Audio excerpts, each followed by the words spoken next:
Aussi, une semaine difficile, disons, pour le groupe espérantiste après la défaite au derby.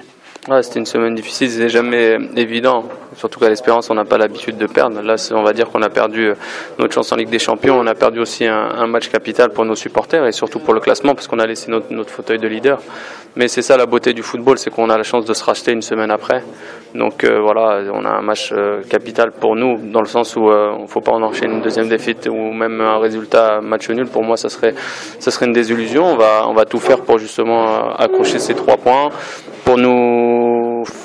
Pour reprendre confiance en nous, même si on l'a pas réellement perdu, mais ça fait toujours plaisir de regagner, d'avancer un peu peut-être au classement en cas d'échec de l'autre côté et aussi satisfaire aussi nos supporters.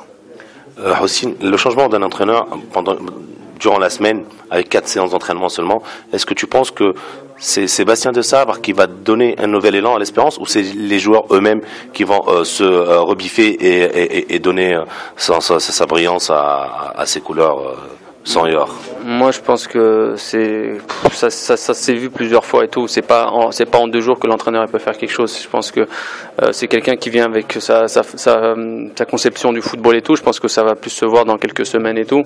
Il va modeler l'équipe à son image, mais en 4 jours, je pense que c'est plus les joueurs qui doivent réagir mentalement, comme après une défaite, même des fois après une victoire. On se fait une autocritique et pour avancer et tout.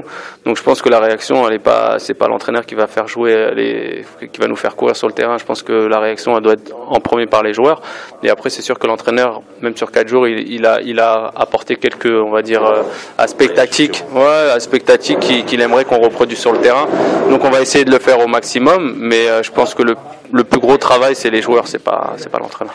Aussi, dis-moi, pour un match comme celui-là contre le champion d'Afrique de la CAF en titre, il vient juste de remporter, avec des absences de ce calibre-là, Mouaz, peut-être Semah, Keishi, ça peut peser sur les joueurs? Non, c'est pas que, comme je t'ai dit, on a la chance. C'est vrai que ces joueurs que tu as cités, c'est des joueurs importants dans notre équipe. Maintenant, on a des joueurs qui peuvent les remplacer. Il faut juste leur laisser la confiance. Il faut pas non plus, dès qu'ils font quelque chose de truc, de leur tomber dessus. C'est des joueurs qui, des fois, n'ont pas beaucoup de temps de jeu. Donc, il faut justement leur laisser le droit à l'erreur. Et tu peux pas arriver dans une équipe qui tourne et être tout de suite bon. C'est très, très difficile. Maintenant, voilà, on a des jeunes joueurs et on a des bons joueurs aussi.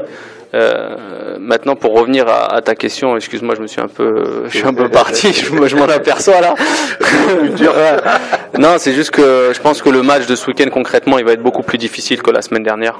Parce que je pense que pour moi, la présence du public, pour moi. Oui, non, mais c'est même pas ça. Moi, je parle du point de vue qualité des joueurs. Je pense que le Sfax a plus de points par rapport à ça. Même si j'ai beaucoup de respect pour le club africain, qui pour moi sera prétendant parmi les 3 premières places. Mais je pense que Sfax au jour d'aujourd'hui est peut-être plus armé pour nous embêter nous l'Espérance. Donc voilà, il faudra prendre ce match très au sérieux. Ils sont sur une dynamique de confiance, de victoire, et c'est à nous justement de pouvoir les casser et à nous d'engranger un peu de confiance aussi. La visite du président pendant la semaine aux joueurs, comment ça a été? Le président a été furieux? Est-ce qu'il a été paternaliste? Est-ce qu'il a été Non, il a fait son rôle de président. Moi, je pense qu'il a été modéré. Il a dit qu'il y avait une page qui s'était tournée. Il fallait justement avancer et tout. Il a ni été furieux ni rien du tout. Il nous a parlé en tant que président d'une équipe, comme en tant que père, comme en tant que quelqu'un qui veut que du bien à ses joueurs et au club. Donc voilà, il n'a pas ni été terrorisant, on va dire.